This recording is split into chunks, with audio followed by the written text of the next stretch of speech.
নূর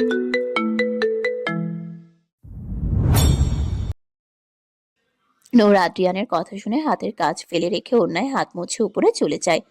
রাহেলা সাহা দেখলেন রান্নাঘরের কাজ আরো অনেকটাই বাকি রয়ে গিয়েছে। তিনি তা দেখে লাইট বন্ধ করে নিজের ঘরে যেতে যেতে মিনমিন করে বললেন, সব কাজ ফেলে রেখে চলে গিয়েছে। কাল সব কাজ একসাথে করাবো মহারানীকে দিয়ে। নূর রুমে আসতেই দেখতে পেল আদ্রিয়ান ব্যাগ ও ট্রলি এক সাইডে রেখে শুয়ে পড়েছে। নূর আদ্রিয়ানের সামনে এসে বলল। আপনি কি খুঁজে পাচ্ছিলেন না বলছিলেন? আদ্রিয়ান চোখ বন্ধ অবস্থায় বলে উঠল, ঘুমিয়ে পড়ো, সকালে খুঁজে নেব। কিন্তু শুয়ে পড়তে বলেছে। নূর হাত মুখ ধুয়ে শুয়ে পড়ল। সারাদিন বিছানায় পিঠ ঠেকাতে পারেনি। অবশেষে কাজ শেষ হলো। আদ্রিয়ান যদি না ডাকতো তবে হয়তো ঘন্টা দুয়েক পরেই আসতে হতো কাজ শেষ করে। খানিকক্ষণের মাঝে ঘুম এসে ধরা দিল নূরের চোখে। আদ্রিয়ান ঘুমায়নি, সে তাকিয়ে আছে নূরের চেহারার দিকে। সেই প্রথম দিনে নূরও আজকে নূরের মাঝে অনেক তফাৎ দেখতে পাচ্ছে সে। আগের মতো লাবণ্য নেই চেহারায়। গালের দুপাশে চাপা ভেঙে গিয়েছে। গলার হাড় বোঝা যাচ্ছে শুকিয়ে যাওয়ার কারণে। তবুও যেন অপরূপ লাগছে নূরকে। চাঁদের আলোয় তার চেহারায় আলাদা মায়া ভর করেছে। এই মায়ায় বন্দী হয়ে পড়েছে আদ্রিয়ান। আদ্রিয়ান আস্তে করে উঠে ব্যালকনিতে চলে গেল। নূর টের পেল না অবশ্য। আকাশের দিকে মুখ করে তাকিয়ে আছে সে।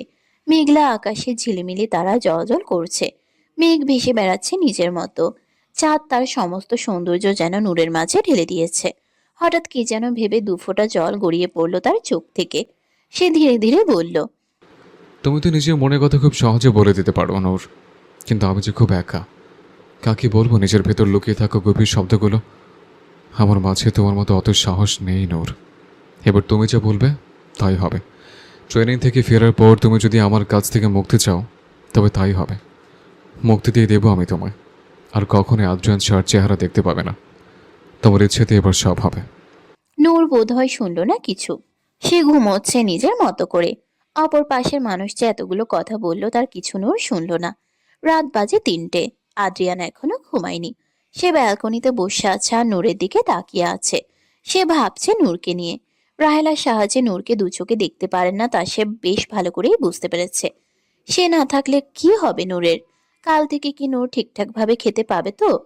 এসব ভাবতে ভাবতেই সময় চলে যাচ্ছে। আদ্রিয়ানের গাড়ি ছাড়বে ভোর ৬টায়। আর ৩ ঘন্টা বাকি। আদ্রিয়ান চাইলে ঘুমিয়ে যেতে পারত, কিন্তু সে ঘুমালো না। চোখ ভরে দেখছে নূরকে। কালকের পর ৬ মাস আর দেখতে পারবে না এই মেয়ের রাগ, অভিমান, কান্না। কিছুই না। এসব ভাবতেই বুকের ভেতরটা মোচড় দিয়ে উঠল আদ্রিয়ানের। তার চলে যাওয়ার পর কি নূর ভুলে যাবে তাকে? উল্টো পাল্টা সকল চিন্তাধারা ঘিরে ধরেছে তাকে। সময় কিভাবে কিভাবে যেন পেরিয়ে গেল। নূরের ঘুম ভেঙেছে সবেমাত্র। আজ তাড়াতাড়ি উঠতে হবে তাই অ্যালার্ম দিয়ে রেখেছিল। তবে তার আগেই ঘুম ভেঙে গিয়েছে। ঘড়িতে এখন 4:30 বাজছে। নূর পাশে তাকিয়ে দেখতে পায় আদ্রিয়ান নেই। নূর ভেবেছে আদ্রিয়ান হয়তো তার আগেই উঠে পড়েছে আর সে দেরি করে ফেলেছে। ব্যাস, তাড়াহুড়ো করে নামতে গিয়ে ধপাস করে পড়ে গেল মেঝেতে। আদ্রিয়ান ছুটে এসে তৎক্ষণাৎ ধরে ফেলল নূরকে। স্টুপিড, এত তাড়াহুড়ো করছিলে কেন? আদ্রিয়ানকে দেখে নূর বলে উঠল, আপনি উঠে পড়েছেন? আমি ভেবেছিলাম হয়তো দেরি হয়ে গিয়েছে তাই। নূর আদ্রিয়ানের চোখের দিকে তাকাতেই লক্ষ্য করলো আদ্রিয়ানের চোখ দুটো লাল বর্ণ ধারণ করেছে, না ঘুমানোই। নূর উঠে দাঁড়ালো। আদ্রিয়ান নূরের কাছ থেকে সরে যেতেই নূর আদ্রিয়ানের দিকে তাকিয়ে জিজ্ঞেস করলো। আপনি ঘুমাননি? আদ্রিয়ান থতমত খেয়ে গেল নূরের প্রশ্নে। সে ফিরে তাকালো না, না তাকিয়ে উত্তর দিল। ঘুমিয়েছে, ঘুম বেশি হয়নি তাই। নূর আর কিছু জিজ্ঞেস করলো না। লাইট জ্বালিয়ে বিছানা পরিষ্কার করে ফ্রেশ হয়ে নিল। আদ্রিয়ান নূরের কর্মকাণ্ড দেখছে। নূপুরের ঝুনঝুন শব্দ কি আর এই ৬ মাসে শুনতে পাবে সে? এর উত্তর জানা নেই তার। নূর তাড়াহুড়ো করে সব কাজ করছে। এক চুলোয় রুটি সেঁকতে লাগলো, আরেক চুলোয় চা বসিয়ে দিয়েছে। রাহেলা শাহও উঠে পড়েছেন। আদ্রিয়ান সবকিছু গুছিয়ে নিল, বাকি যা ছিল। 5:30টায় বের হতে হবে তাকে। আদ্রিয়ান রাহেলা সাহার ঘরে আসতেই দেখতে পান তিনি তসবিহ গুনছেন। আদ্রিয়ান তার পাশে এসে বসলো। রাহেলা সাহা আদ্রিয়ানকে দেখে তসবিহ রেখে বললেন। কিছু বলবে আদ্রিয়ান? আদ্রিয়ান পকেট থেকে একটা ফোন বের করে রাহেলা সাহার দিকে এগিয়ে দিয়ে বলল, আমি চলে গেলে নূরকে এই ফোনটা দিবে নাম্বা। আমি এটাতে ফোন করবো ওকে। রাহেলা সাহা চাপা হেসে ফোনটা নিজের হাতে নিয়ে বললেন, আমি দিয়ে দিব নূরকে, তুমি ফোন করলে। আরও একটা কথা মা, হ্যাঁ বলো। নূরকে দেখে রেখো মা, একটু খেয়াল রেখো ওর। ওসব নিয়ে তোমাকে ভাবতে হবে না আদ্রিয়ান, আমি সব দেখে শুনেই রাখবো। আপনার উপর আমার ভরসা আছে আম্মা। তুমি নাস্তা করে নাও, 6টার আগে বের হতে হবে তোমায়। আদ্রিয়ান সাই জানিয়ে চলে গেল। নূর আজ আদ্রিয়ানের পছন্দের সব নাস্তা তৈরি করেছে, টিফিনও তৈরি করেছে, তবে খুব ভয়ে ভয়ে। আদৌ আদ্রিয়ান নেবে তো তার তৈরি করা টিফিন? আদ্রিয়ান টেবিলে বসতেই দেখতে পেল তার পছন্দের নবাবী সেমাই, পাস্তা ও পরোটা। আদ্রিয়ান খুব আয়েশ করে খায় সবগুলো নাস্তা। অবশ্য কিছুটা দেরি হয়ে গিয়েছে। আদ্রিয়ান নিজের ঘরে চলে গেল খেয়ে। কালো রঙের একটি শার্ট পরে নিল। নূর রুমে এসে দেখলো আদ্রিয়ান সব গোছগাছ করে নিজের চুল ঠিক করে নিল। অতঃপর ব্যাগ ও ট্রলি নিয়ে নিল। নূর তার থেকে কিছুটা দূরেই দাঁড়িয়ে আছে। আদ্র আচমকা আদ্রিয়ান তার সামনে এগিয়ে এলো। হুট করেই জড়িয়ে ধরল নূরকে। নূর হতবাক আদ্রিয়ানের কর্মকাণ্ডে। বেশ কিছুক্ষণ পর আদ্রিয়ান নূরের কপালে ভালোবাসার পরশেকে বলল। সাবধানে থাকবে, নিজের খেয়াল রাখবে। নূর শুধু নিজের মাথা নাড়ল। আদ্রিয়ান তার থেকে দূরে সরে ব্যাগ হাতে নিয়ে বলল। মায়ের কাছে ফোন দিয়েছে, নিয়ে নিও। ফোনের কথা শুনে নূরের মন নিচে উঠল। ফোন থাকলে আপার সাথে কথা বলতে পারবে। নূরের অদূরে সদ্য ফোটা হাসি দেখে আদ্রিয়ান মুচকি হেসে রুম থেকে বেরিয়ে পড়ল। রাহেলা সাহা গেটে দাঁড়িয়ে আছেন। আদ্রিয়ান সকলকে বিদায় দিয়ে বেরিয়ে পড়ল। নূর ভেবেছিল আদ্রিয়ান চলে গেলে আরেকটু ঘুমাবে, যেহেতু নাস্তা তৈরি করা হয়েছে। যেই ভাবা সেই কাজ। নূর সিঁড়ি দিয়ে উপরে উঠতে গেলে রাহেলা সাহা নূরকে উদ্দেশ্য করে বলে ওঠেন। কোথায় যাচ্ছ?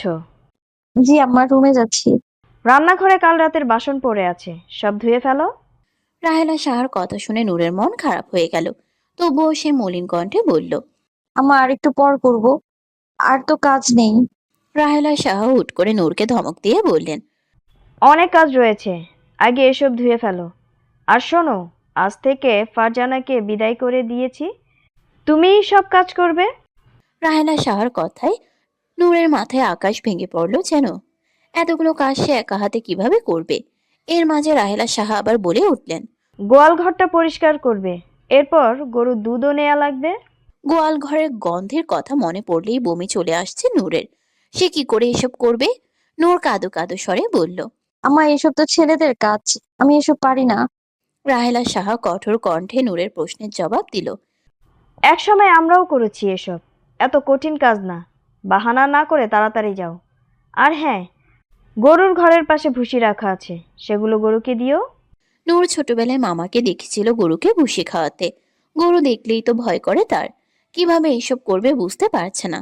রায়না সাহা নারিকেল পাতার ঝাড়ু নূরের দিকে এগিয়ে দিয়ে বলল। আগে বাসন ধুয়ে পরিষ্কার করবে, তারপর গরুর ঘর। নূর রান্নাঘরে এসে কাল রাতে সব প্লেট ধুয়ে পরিষ্কার করলো। তবে গোয়াল ঘরের দিকে যেতে চাইল না। গোয়াল ঘরের সামনে আসতেই বিশ্রী গন্ধ নাকে ভেসে আসলো। নূর ওড়না দিয়ে নাক চেপে ধরেছে। ইস কি গন্ধ! নূর পিছু হটে যেতে নিলে দেখতে পায় রাহেলা সাহা দাঁড়িয়ে আছেন সেখানে। তিনি নূরের বাহু শক্ত করে ধরে বললেন। যাও দ্রুত পরিষ্কার করো। গোয়াল ঘরে যেতেই দেখতে পায় ঘাস, গোবর, ময়লা এদিক ওদিক পড়ে আছে। মশা ভ্যান ভ্যান করছে আশেপাশে। নূরের গা গুলিয়ে বমি চলে এলো। সে বমি করতে গিয়েও করলো না। ওড়না কোমরে পেঁচিয়ে ঝাড়ু দিতে যাবে, কিন্তু তখনই রাহেলা সাহা চিৎকার করে বলে উঠেন। আগে গোবর তোলো, গোবরগুলো একটা বস্তায় ঢুকিয়ে রেখে তারপর ঝাড় দিতে হবে। হাতে গোবর ঘাঁটতে হবে দেখে নূরের কান্না করতে ইচ্ছে করছে। জীবনে কখনো এসব কাজ করেনি সে।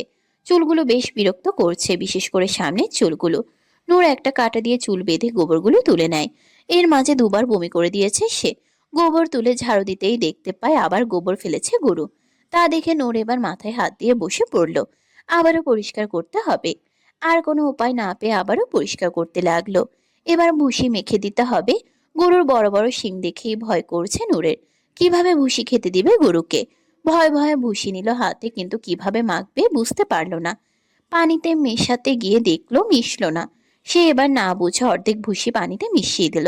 রাহেলা শাহ নূরের কাছ দেখতে এসে ভুসির কর্মকাণ্ড দেখতে পেয়ে ঠাস করে এক চর বসিয়ে দিল নূরের গালে। মুখ পুরি, এতগুলো ভুসি নষ্ট করলে তুমি? আজ তোমাকে এই গোয়াল ঘরেই ভাত খেতে দেব। এই হবে তোমার শাস্তি। আমায় ক্ষমা করে দিন আম্মা, আমি ইচ্ছে করে করিনি, আমি বুঝতে পারছিলাম না কিভাবে বানাবো তাই। রাহেলা সাহা ঠিক করে বানিয়ে দিলেন গরুর ভুসি। অতঃপর নূরকে বললেন। গোয়াল ঘরের পাশের বাথরুমটাও পরিষ্কার করে ফেলো একসাথে, অনেক দিন ধরে ওভাবেই পড়ে আছে। এরপর ছাদে যেই পাতিলাগুলো রাখা আছে সেসব ধুয়ে নতুনের মতো পরিষ্কার করবে। নূর গোয়াল ঘরের পাশের বাথরুমটা দেখে অবাকের চরম পর্যায়ে। তার জীবনে সে এরকম জঘন্য বাথরুম কখনো দেখেনি। এখানে ওখানে ময়লা পড়ে আছে, নোংরা। নূর হঠাৎ আবারও বমি করে দিল। রাহেলা সাহা সরে গেলেন নূরের পাশ থেকে। নূর গড়গড় করে বমি করছে। পেটে যা ছিল সবই বেরিয়ে এসেছে এতবার বমি করার পর। রাহেলা সাহা নূরের অবস্থা দেখে মুখ ভেঙিয়ে বললেন, কাজ করতে বললেই যত নাটক বের হয় উনার। খাওয়ার সময় ঠিকই 3 প্লেট খেতে পারে। নূরের শরীর দুর্বল হয়ে পড়েছে। রাহেলা সাহার কথা শুনে তার প্রচন্ড খারাপ লাগলো। শেষ পর্যন্ত কিনা খাবার নিয়ে খোটা।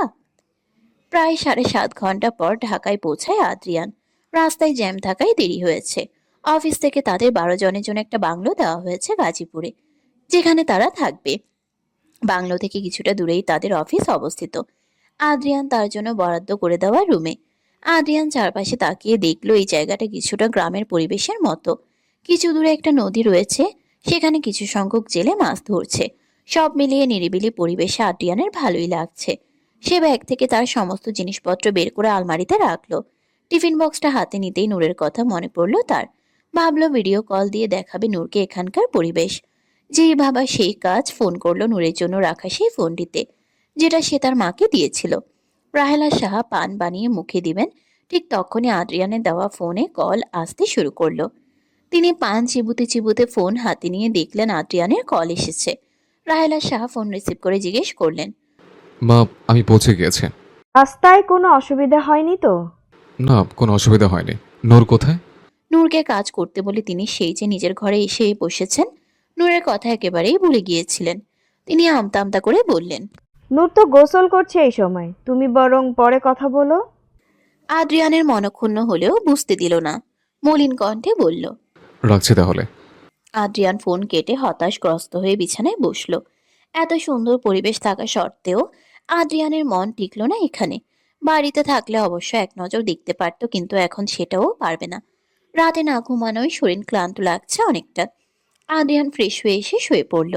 রাহেলা সাহা ফোন রেখে ছাদের দিকে রওনা হলেন। ঝিরিঝিরি বৃষ্টি পড়তে আরম্ভ করেছে। তিনি ছাদে গিয়ে নূরকে দেখতে পেলেন না। নূরকে দেখতে না পেয়ে মেজাজ গরম হয়ে গেল তার। খানিকটা সামনে এগিয়ে দেখলো মেঝেতে পড়ে আছে নূরের দুর্বল দেহখানা। বৃষ্টির টিপ টিপ ফোঁটা নূরের শরীরে পড়ছে। তিনি নূরের সামনে এসে শরীরে হাত দিয়ে দেখলেন শরীরে একদম ঠান্ডা হয়ে আছে। নূরকে বেশ কয়েকবার ডাকলেন তিনি, কিন্তু তবুও কোনো সাড়া শব্দ পাওয়া গেল না। অতঃপর জোরে জোরে ঝাঁকাতে লাগলেন নূরের শরীর। এরপরেও কোনো পরিবর্তন দেখতে না পেয়ে তিনি কিছুটা ভয় পেয়ে যান। কলের গোড়ায় গিয়ে হাতে পানি নিয়ে নূরের মুখে ঝাপটা দেওয়ার পর নূর পিটপিট করে চোখ খুলল। মধ্যাহ্নের প্রখর রোদে জ্ঞান হারিয়ে ফেলেছিল সে। রাহেলা সাহা দেখলেন অর্ধেক পাতিল এখনো ধোয়া হয়নি। তা দেখে তিনি কটূক্তি করে বললেন, এত খাবারের পরও শরীর দুর্বল কি করে হয় বুঝি না। বাকি পাতিলাগুলো কি তোমার পরিবারে এসে ধুয়ে দিয়ে যাবে? আসলে আম্মা সকাল থেকে না খেয়েছিলাম তো তাই। ওসব কথা আমাকে বলতে এসো না। একদিন না খেলে কেউ মরে যায় না। নূর আর কিছু বলার সাহস পেল না। আস্তে আস্তে বাকি পাতিলগুলো ভালোভাবে পরিষ্কার করে ফেলল। রাহেলা সাহা নিচে এসে টেবিলে বসলেন দুপুরের খাবার খেতে। নূর হাতের কাজ শেষ করে দ্রুত চলে গেল গোসল করতে। বড্ড খিদে পেয়েছে তার। সকালে সব কাজ করতে করতে আর খাওয়া হয়ে ওঠেনি। গোসল করে এখন কিছুটা ক্লান্তি দূর হয়েছে তার। রান্নাঘরে গিয়ে ভাতের পাতিলে হাত দিতেই দেখে পাতিল খালি। এক পাতিল ভাত রান্না করেছিল সে, অথচ এখন কিছুই অবশিষ্ট নেই। খিদের চোটে কান্না আসছে তার। সে পাতিল হাতে রাহেলা সাহার সামনে এসে দাঁড়ালো।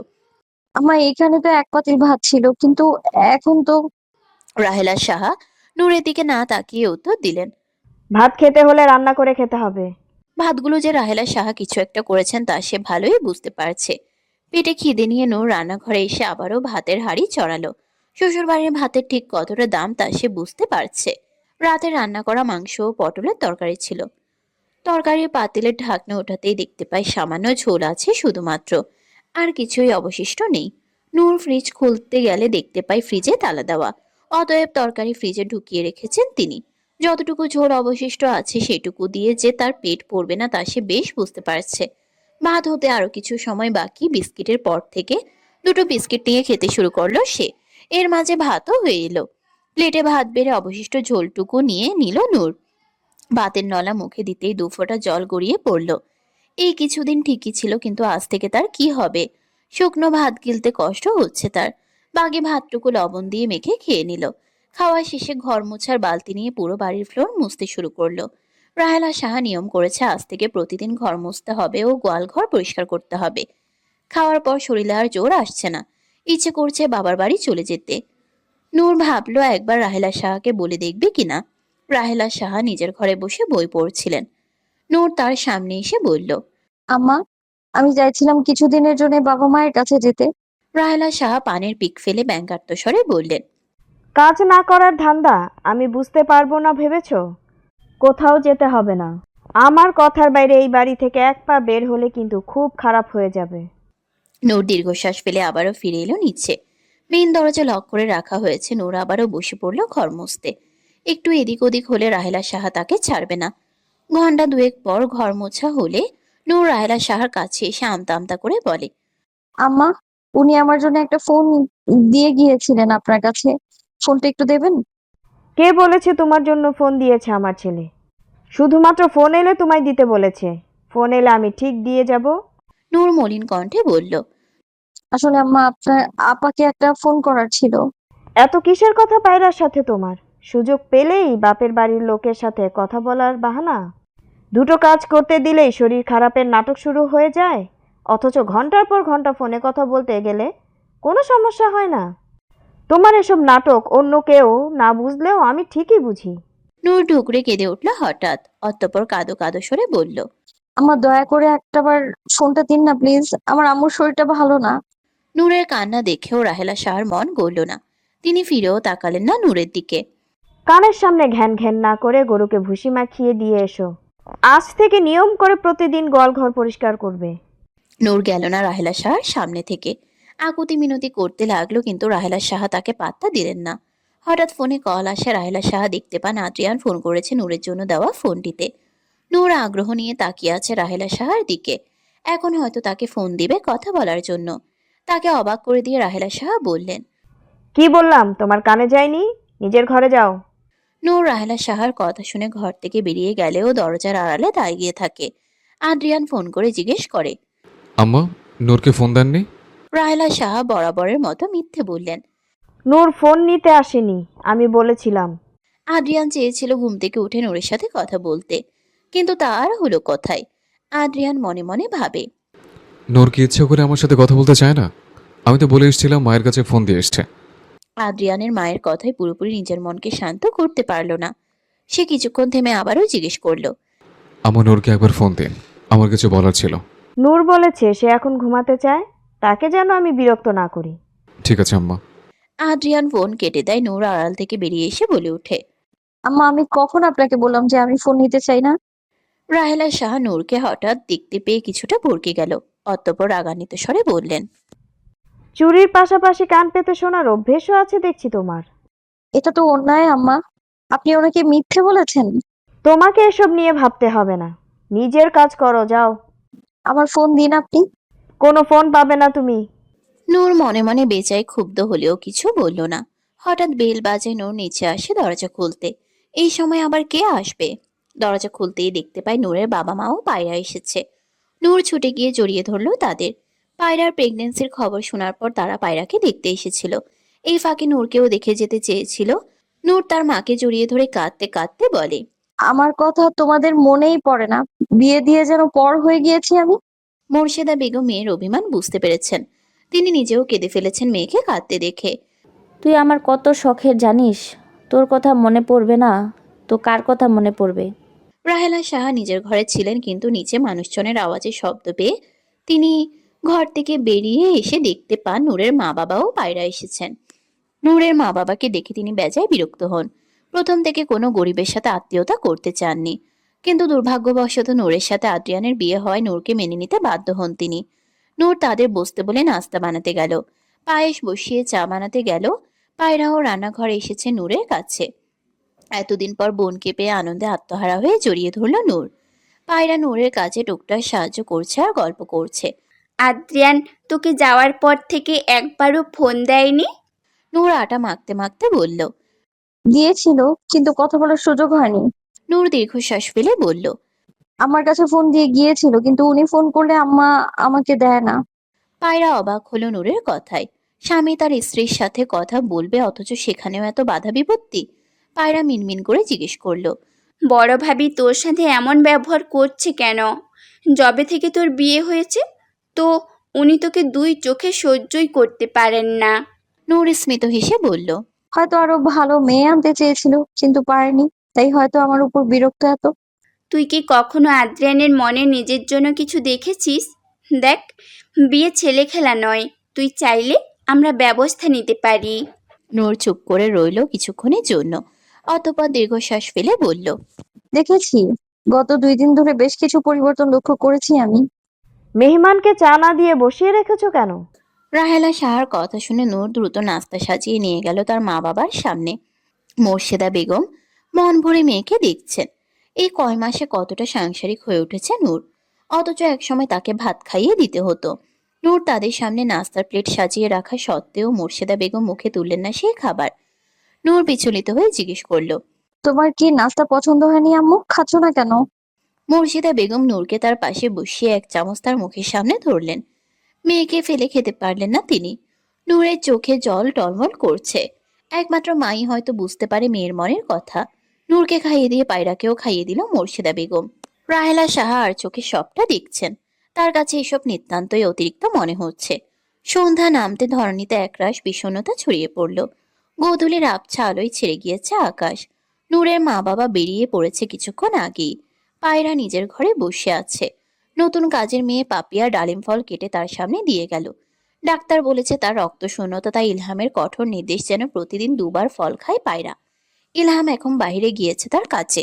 সুরাইয়া সাহা পায়রার পৃষ্ঠদেশে তেল মালিশ করে দিচ্ছে।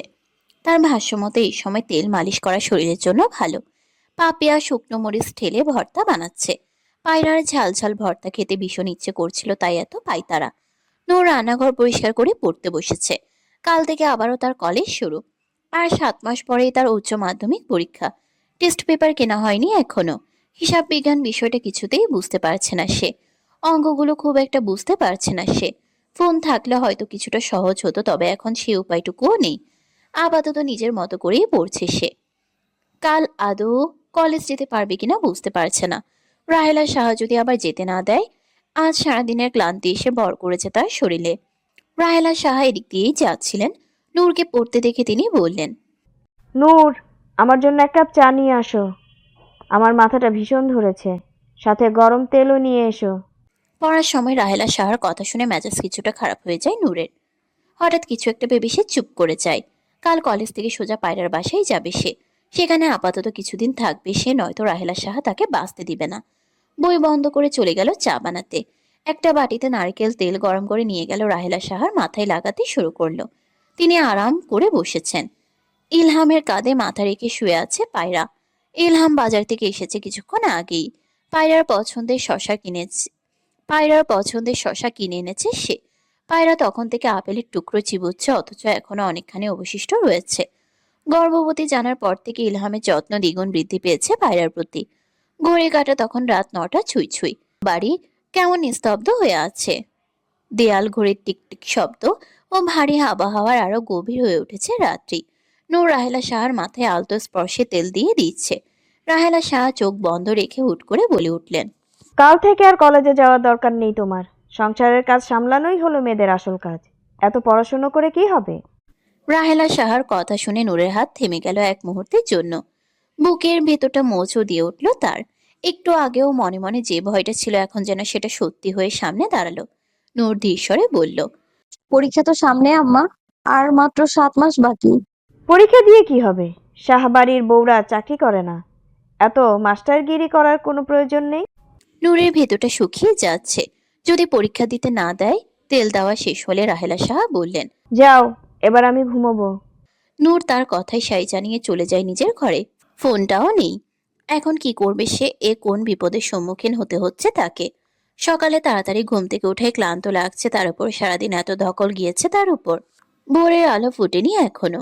একটু পরেই আগমন হবে নতুন প্রহরের। নিস্তব্ধ ঘরে বিছানার এক কোনায় গুটিসুটি মেরে শুয়ে আছে নূর। হঠাৎ অস্থির অস্থির লাগছে। বুকের ভেতরে এক অজানা ভয় ক্রমশই বেড়ে চলেছে। সূর্যের আলো ফুটতে শুরু করেছে সবেমাত্র। নূর ব্যালকনিতে গিয়ে বাহিরের মনোরম দৃশ্য দেখছে। ফ্যাকাশে অন্ধকার কেটে গিয়ে পুরোপুরি সকাল হয়ে গিয়েছে। একরাশ মুগ্ধতা গ্রাস করে নিয়েছে নূরকে। ভোরের স্নিগ্ধ আলো ধীরে ধীরে ছড়িয়ে পড়েছে চারিদিকে। আজ অস্বাভাবিক ক্লান্তি লাগছে নূরের। সে ভেবেছে হয়তো কাল অতগুলো কাজ করা এমন লাগছে। খিদেও পায়নি তার, অথচ রাতেও খায়নি। খাবারের প্রতি অনীহা চলে এসেছে। হঠাৎ কি হলো বুঝতে পারছে না। বুকে খানিকটা ব্যথাও হচ্ছে। নূর বুঝতে পারছে না তার সাথে এসব কি হচ্ছে। শরীর অতিরিক্ত ক্লান্ত লাগায় সে গোসল সেরে নেয় একেবারে। নিচে গিয়ে দেখতে পায় রাহেলা সাহা এখনো উঠেনি। নূর প্রতিদিনের মতো আজও ঝাড়ু নিয়ে ঝাড় দিতে গেলে বুকে ব্যথা লেগে ওঠে। সে ওসবে পাত্তা না দিয়ে কাজ করতে নেয়। এর মাঝে রাহেলা সাহ উঠে গিয়েছেন ঘুম থেকে। তিনি দেখতে পান নূর চা বসিয়ে দিয়েছে, তবে কোনো নাস্তা বানাচ্ছে না, নাক চেপে ধরে দাঁড়িয়ে আছে। তিনি রান্নাঘরে এসে নূরের সামনে এগিয়ে এসে বললেন। কি হয়েছে? নূর তাকে ইশারায় দেখায় ভাঙা ডিমের অংশ। মূলত ডিমের গন্ধে তার বমি আসছে। রাহেলা সাহা বুঝতে পারছেন না কাল থেকে নূরের হলোটা কি। সব কিছুতেই বমি বমি ভাব। সকাল সকাল বমি করলে বিষয়টা খারাপ দেখায়, তাই তিনি নাক সিটকে বললেন। নাস্তা আমি বানাচ্ছি, তুমি সরো এখান থেকে। নূর রাহেলা সাহার পাশ কেটে সরে যায় সেখান থেকে। রাহেলা সাহা পাউরুটি দিয়ে ডিম পোস্ট করলেন। টেবিলে এনে রাখতেই নূর ছুটে যায় বেসিনে। রাহেলা সাহা তাতে মনোযোগ দিলেন না। নূর কিছুক্ষণ পর তার সামনে এসে বলল। আমার শরীর গুলিয়ে বমি আসছে, শুধু খাবারে গন্ধ লাগছে আমার। রাহেলা সাহা ব্রু কুঁচকে তাকালেন। তিনি আতঙ্কিত হয়ে জিজ্ঞেস করলেন। কি বলছো তুমি এসব? রীতিমতো হাত পা কাঁপতে শুরু করেছে তার। তিনি ডাক্তারকে ফোন করে নিজের ঘরে চলে যান। দরজা আটকে কাউকে ফোন করা 2-3 মিনিটের মাঝে এসে ফোন রিসিভ করতেই রাহেলা সাহা বলে ওঠেন। আমি যা সন্দেহ করছি তাই হবে হয়তো। এমন হলে সব সম্পত্তি নূরের সন্তান পাবে। এই সম্পত্তি, এই বাড়ির সবকিছুই আমি ওই মেয়ের অধীনে যেতে দিব না। অপর পাশ থেকে বলে উঠল। মেরে ফেলো, এছাড়া আর কিছু করার নেই। এমনভাবে কাজ করতে হবে যেন সাপও না মারে, লাঠিও না ভাঙে। রাহেলা সাহা ফোন কেটে বেরিয়ে এসে দেখলেন নূর টেবিলে বসে আছে। তিনি শাড়ির আঁচল দিয়ে কপালে জমে থাকা বিন্দু বিন্দু ঘাম মুছে তার সামনে গেল। আপাতত ডাক্তার ডাকবেন না বলে মনস্থির করেছেন তিনি। নূর, তুমি নিজের ঘরে যাও, হয়তো গ্যাস্ট্রিকের জন্য এমন হচ্ছে। রাহেলা সাহার কথা শুনে নূর নিজের ঘরে চলে গেল। মাথা ঘোরাচ্ছে তার, চোখে অন্ধকার দেখছে সে রীতিমতো। বিছানায় শরীর এলিয়ে দিতেই সকল ক্লান্তি যেন ভর করে বসলো তার শরীরে। কিছুক্ষণের মধ্যে একজন মহিলা প্রবেশ করলো নূরের ঘরে। তার পেছন পেছন এলেন রাহেলা সাহা। মহিলাটিকে দেখে নূর মাথায় ওড়না দিয়ে উঠে বসলো। মূলত রাহেলা সাহা নিশ্চিত হতে চেয়েছিলেন নূর আদৌ গর্ভবতী কিনা। আমার ইনিকে। মহিলাটি নূরের দিকে তাকিয়ে সৌজন্যমূলক হাসি দিয়ে বললেন। তুমি নাকি সকাল থেকে অসুস্থ, তাই তোমার শাশুড়ি মা আমাকে ডেকে এনেছেন। অনেক ভাগ্য করে এমন শাশুড়ি পেয়েছো, অসুস্থ হতে না হতে এত যত্ন আত্তির করেছেন। নূর মৃদু হাসলো তার কথায়। ভেতরের খবর তো কেউ জানে না, সবাই উপরের মুখোশটাই চিনে। মহিলাটি নূরের চেক আপ করে বললেন। অভিনন্দন রাহেল আপা, আপনি দাদি হতে চলেছেন। এখন কিন্তু আরো বেশি যত্নে রাখতে হবে ছেলের বউকে। নূর খুশি হলেও সেই সাথে দুশ্চিন্তায় পড়ে গেল। রাহেলা শাহকে আদৌ নূরকে ভালো থাকতে দিবে? প্রশ্নের উত্তর খুঁজে পেল না নূর। সেই মহিলা চলে যাওয়ার পরপরই নূর ব্যাগ গোছাতে শুরু করলো। রাহেলা শাহ এসে দেখতে পেলেন নূর ব্যাগ গোছাচ্ছে। এ দেখে তিনি প্রশ্ন করলেন। এ কি, তুমি ব্যাগ গুছিয়ে কোথায় যাচ্ছ? নূর আমতা আমতা করে বলল। যতদিন না আমার বাচ্চা হচ্ছে আমি আমার বাপের বাড়ি থাকতে চাই। আশা করি এতে আপনার কোনো সমস্যা হবে না। রাহেলা শাহ নূরের কাছে এসে তার হাত থেকে ব্যাগ ছুঁড়ে ফেললেন, অতঃপর বললেন। কোথাও যাবে না তুমি, এই বংশের সন্তান এই বাড়িতেই হবে। নূর প্রচন্ড রাগ হলো। সে প্রতিবাদের সুরে বলে উঠল। এখানে থাকলে আপনি আমার সন্তানকে বাঁচতে দিবেন না। প্রতিটা মুহূর্তে আপনার অত্যাচার আমার সন্তানের জন্য কাল হয়ে দাঁড়াবে। রাহেলা শাহ বাঁকা হেসে বললেন। এখনো সন্তান পৃথিবীতে আসেনি, আর এই অনাগত সন্তানের জন্য এত মায়া?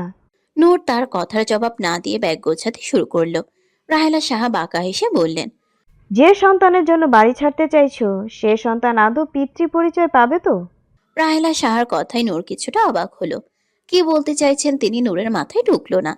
এই সন্তান আদ্রিয়ানের, তাহলে কেন আমার সন্তান পিতৃ পরিচয় পাবে না? কি বলতে চাইছেন আপনি? যদি এই বাড়ির বাইরে এক পাও রাখো তুমি, তবে সারা গ্রামে আমি ঘোষণা করব এই সন্তান অবৈধ। তুমি কি ভাবছো আদ্রিয়ান এই অবৈধ সন্তানের দায়িত্ব নেবে? সমাজে কিসের পরিচয় থাকবে তোমার সন্তান? নূর বেশ অবাক হলো তার কথায়। অতঃপর চিৎকার করে বলল। লজ্জা করছেন আপনার? নিজের রক্তকে অবৈধ বলছেন আপনি? এতটা নীচ কি করে হতে পারেন আপনি? এখনো আরো অনেক কিছুই দেখার বাকি আছে। চুপচাপ কাজ করতে যাও, নয়তো তোমার জন্যই খারাপ হবে। নূর কাঁপা কাঁপা স্বরে রাহেলা সাহার পা দুটো আঁকড়ে ধরে বলল, আম্মা, আপনি আমাকে পছন্দ করেন না সেটা আমি মানলাম, কিন্তু আমার নিষ্পাপ শিশুটাকে এর মাঝে টানবেন না। ও ও আপনারই রক্ত।